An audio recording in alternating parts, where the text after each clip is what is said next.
نحمده ونصلي على رسوله الكريم اما بعد فاعوذ بالله من الشيطان الرجيم بسم الله الرحمن الرحيم قال الله تبارك وتعالى الذين يكنزون الذهب والفضة ولا ينفقونها في سبيل الله فبشرهم بعذاب أليم صدق اللہ مولانا العظیم۔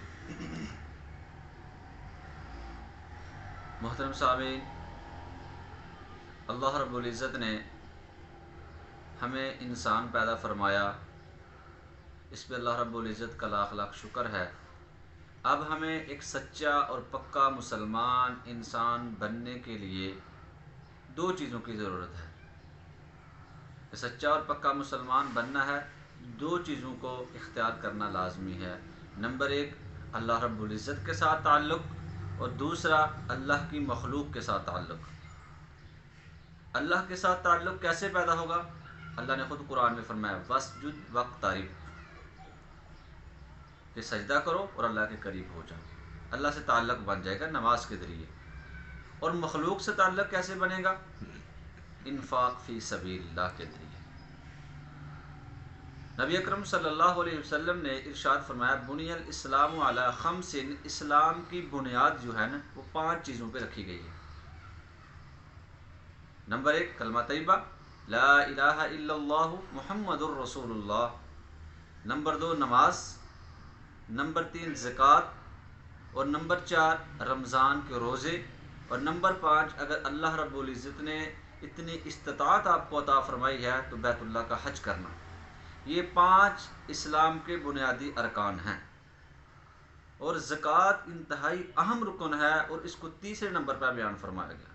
کلمہ کے بعد اور نماز کے بعد زکوٰۃ کا حکم ہے، اور نماز اور زکوٰۃ کا آپس میں اتنا گہرا تعلق ہے کہ اللہ رب العزت نے قرآن مجید فرقان حمید کے اندر تقریباً 82 جگہوں پہ اکٹھا ان کا تذکرہ ارشاد فرمایا وَأَقِيمُوا الصَّلَاةَ وَآتُوا الزَّكَاةَ وَيُقِيمُونَ الصَّلَاةَ وَيُؤْتُونَ الزَّكَاةَ۔ اکٹھے اللہ نے 82 مرتبہ ان کا تذکرہ ارشاد فرمایا۔ اور زکوٰۃ کے حوالے سے زکوٰۃ نہ ادا کرنے والوں کے بارے میں قرآن پاک کے اندر بہت بڑی وعیدیں بھی ہیں۔ فرمایا والذین یکنزون الذہب والفضة، وہ لوگ جو سونے اور چاندی کو جمع کرتے ہیں، ولا ينفقونها فی سبیل اللہ، اس کو اللہ کے راستے میں خرچ نہیں کرتے، فبشرہم بعذاب علیم، اے پیغمبر صلی اللہ علیہ وسلم ان کو دردناک عذاب کی خوشخبری دے دیجیے۔ بہت بڑی وعید۔ ایک حدیث مبارکہ میں آتا ہے جو لوگ زکوٰۃ ادا نہیں کرتے، کل قیامت کے دن ان کا مال گنجے سانپ کی صورت میں ان کو ڈستا رہے گا۔ تو یہ ہماری پکڑ کا سبب بن سکتا ہے۔ تو اللہ رب العزت نے ہمیں جو مال عطا فرمایا، اللہ تعالیٰ نے حکم بھی کیسے دیا؟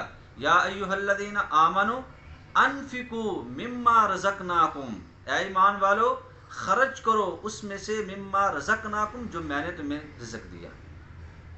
اللہ کے دیے ہوئے میں سے، اللہ کا دیا ہوا جو عطا کیا اس سے خرچ کرنا ہے۔ اور سورۃ ہمزہ کے اندر کتنی وعید ہے، ویل لکل ہمزۃ لمزہ الذی جمع مالا وعددہ یحسب ان مالہ اخلدہ۔ انسان سمجھتا ہے کہ اس کے مال نے اس کو زندہ رکھا ہوا ہے، لیکن اللہ فرماتے ہیں کلا لینبذن فی الحطمہ، ہرگز نہیں، یہ مال اور تم ایک آگ کے اندر، دہکتی ہوئی آگ کے اندر تمہیں ڈالا جائے گا۔ وما ادراک ما الحطمہ، تمہیں کیا پتا وہ آگ کون سی آگ، کیسی آگ ہے۔ تو اللہ تعالیٰ نے بڑی سخت وعیدیں زکوٰۃ نہ ادا کرنے والوں کے بارے۔ نبی اکرم صلی اللہ علیہ وسلم سے لوگوں نے سوال کیا نا، یسألونک ماذا ینفقون، قرآن میں اللہ فرماتے ہیں وہ آپ سے سوال کرتے ہیں کیا خرچ کیا جائے، اللہ فرماتے ہیں قل العفو، یعنی جو آپ کی ضرورت سے زائد ہے وہ خرچ کرو۔ ضرورت بھی نہیں، جتنی آپ کو ضرورت ہے پورا سال آپ کے لیے وہ خرچ کرو، اس پہ زکوٰۃ نہیں ہے۔ زکوٰۃ اس پہ ہے جو ضرورت سے زائد ہے۔ پھر ماننے والوں نے، اقرار کرنے والوں نے مان کر دکھایا۔ غزوہ تبوک کا موقع، اللہ کے نبی صلی اللہ علیہ وسلم نے انفاق فی سبیل اللہ کی اپیل کی، جناب ابوبکر صدیق رضی اللہ تعالیٰ عنہ گھر کا سارا سامان لا کر حضور کی خدمت میں پیش کر دیا۔ ایسے بھی لوگ تھے ماننے والے۔ اور حدیث مبارکہ میں آتا ہے کہ اللہ رب العزت کی دوستی جو ہے نا وہ بخیل سے نہیں ہوتی، اللہ کی دوستی وہ سخی سے ہوتا ہے، سخی سے ہوتی ہے۔ سخی اگرچہ وہ فاسق ہی کیوں نہ ہو، اللہ کی دوستی سخی سے ہو جاتی ہے، بخیل سے نہیں ہوتی۔ شیطان کہتا ہے نا مجھے بخیل سے کوئی ڈر نہیں، بخیل سے مجھے کوئی ڈر نہیں، مجھے سخی سے ڈر ہے، کسی بھی وقت وہ سخاوت کر کے اپنا مقام جنت میں بنا سکتا ہے۔ موسیٰ علیہ السلام نے اللہ تعالیٰ سے پوچھا کہ اللہ آپ راضی کب ہوتے ہیں، ناراض کب ہوتے ہیں، آپ کے ناراض ہونے کی کیا نشانی ہے؟ تو اللہ رب العزت نے فرمایا کہ موسیٰ میرے ناراض ہونے کی پہلی نشانی یہ ہے کہ بے موسمی بارشیں جب میں برسانے لگوں، بے موسمی بارشیں برسیں تو سمجھ لیجئے کہ میں ناراض ہوں۔ دوسری نشانی کہ مال بخیلوں کو دے دوں گا جو اس کا حق ادا نہیں کریں گے۔ تیسری نشانی کہ حکومت جو ہے بے وقوفوں کے ہاتھ میں آ جائے گی، جن کو حکومت چلانے کا طریقہ ہی نہیں ہے۔ موسیٰ علیہ السلام نے گزارش کی اللہ آپ کے راضی ہونے کی، خوش ہونے کی کیا نشانی ہے؟ فرمایا جب میں موسم کے مطابق بارشیں برساؤں، مال وہ سخیوں کے پاس آ جائے جو اس کا حق ادا کرنے والے ہوں، اور حکمرانی جو ہے، حکومت جو ہے وہ سمجھداروں کے پاس آ جائے۔ اے موسیٰ یہ میری رضا کی علامت ہے، میری خوشی کی علامت ہے۔ تو اللہ رب العزت کی دوستی سخی سے ہوتی ہے، بخیل سے نہیں ہوتی۔ اب سخی اور بخیل کسے کہیں گے یہ تھوڑا سمجھ لیجئے۔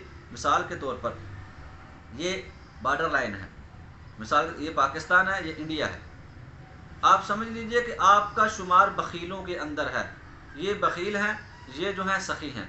آپ نے اللہ کے دیے ہوئے مال میں سے زکوٰۃ نکال دی، جب زکوٰۃ نکالی آپ نے تو یوں سمجھ لیے کہ آپ بخیلوں سے نکل کر درمیان میں آ گئے، سخی میں ابھی آپ کا شمار نہیں ہوا۔ زکوٰۃ نکالنے والا سخی نہیں ہے، ہاں زکوٰۃ کے اوپر آپ نے 1 روپیہ بھی خرچ کر دیا، زکوٰۃ سے زائد صدقہ خیرات کر دیا تو آپ سخاوت کرنے والوں میں آپ کا شمار ہو جائے گا۔ پھر سخاوت کی کوئی حد نہیں ہے، ان کے درجات مختلف ہیں۔ لیکن آج کا بہت بڑا ایک طبقہ جو زکوٰۃ نہ ادا کرنے والا، 100 آدمی کو آپ لے لیں، 100 میں سے 20 نمازی مل جائیں گے آپ کو، لیکن 100 زکوٰۃ والے صاحب نصاب لوگوں کو لے لے، 100 میں سے 2-3% لوگ ہوں گے جو زکوٰۃ نکالنے والے ہیں۔ بہت بڑا طبقہ مسلمانوں کا جو صاحب نصاب ہے زکوٰۃ نہیں نکالتا، اور جو زکوٰۃ نکال رہے ہیں وہ بھی پوری طرح سے حساب کر کے پوری زکوٰۃ نہیں نکال رہے۔ اللہ تعالیٰ نے یہ نظام ہی ایسا بنایا ہے کہ اگر صاحب نصاب پورا حساب کر کے پوری زکوٰۃ نکالنا شروع کر دے، ہر صاحب نصاب، تو کوئی آدمی غریب آپ کو نظر نہیں آئے گا۔ یہ اللہ رب العزت کا نظام ہے بنایا ہوا۔ تو یہ 2.5% ہے۔ میں تو کہتا ہوں اگر اللہ تعالیٰ 97.5% حکم دے دیتے اپنے دیے ہوئے مال میں سے خرچ کرنے کا، 2.5% اپنے اوپر کرو، 97.5% مخلوق کے اوپر کرو، تب بھی یہ ظلم نہیں تھا، کیونکہ اللہ کا دیا ہوا مال ہے۔ لیکن اللہ ہم سے کیا لے رہے ہیں؟ 100 میں سے 97.5% تمہارا اور 2.5% وہ اللہ کی مخلوق پہ خرچ کر دو۔ اور اللہ اس کے بارے میں اللہ کیا فرمایا؟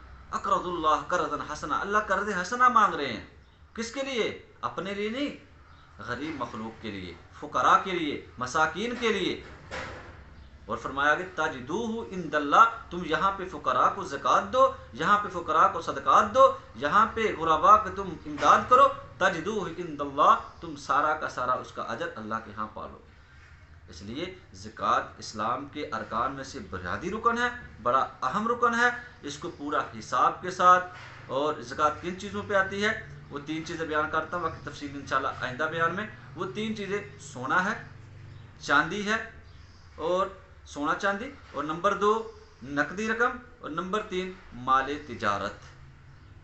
3 چیزوں پہ، 3 قسم کے مال پہ زکوٰۃ آتی ہے۔ نمبر 1 سونا چاندی، نمبر 2 نقدی رقم، اور نمبر 3 جو ہے وہ مال تجارت۔ اس کی تفصیل انشاءاللہ آئندہ بیان میں۔ تو اللہ تعالیٰ سے دعا ہے کہ اللہ رب العزت ہمیں پورے حساب کے ساتھ پوری زکوٰۃ نکالنے کی توفیق عطا فرمائے۔ وآخر دعوانا الحمدللہ رب العالمین۔